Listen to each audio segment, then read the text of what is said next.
Okay, how about a setback, artistic or otherwise, that maybe ended up helping put you on the trajectory that you find yourself on now?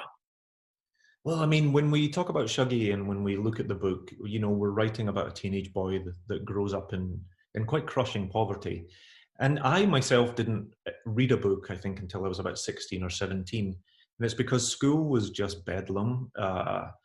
Books were seen as incredibly feminine things or incredibly introverted things, and they were just not what boys like me were encouraged to do. I come from a long line of manual laborers, and so the idea of like studying English or having your nose in a book was actually, for other boys in the housing scheme, would have been quite dangerous. I mean, it would have been a reason to be sort of attacked. And so only when I became a young man could I like find the inner peace and the outer peace in my environment to sort of focus on books. So I think, and that's reflective, I think, in Shuggie, but I think that was the biggest obstacle to writing.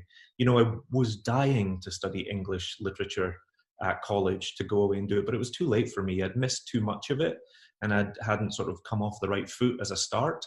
And so I had to almost go all the way around and have a different life and a different career, and then come back to writing on my own terms in my own time. So that's the setback, I think. Well, I want to thank you, Douglas. I think that's probably the most meaningful answer I've gotten this far in this series, because we talk about part of the impetus behind this particular endeavor is to demystify what writing is and maybe take the seriousness down a notch and celebrate diversity and the need for more voices. But we often talk about kind of writers living in their heads and the luxury of writer's block.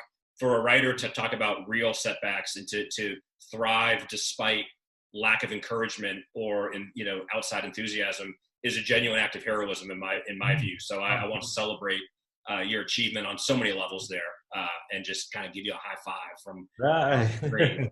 so good on you, and thank you for that response. That's beautiful.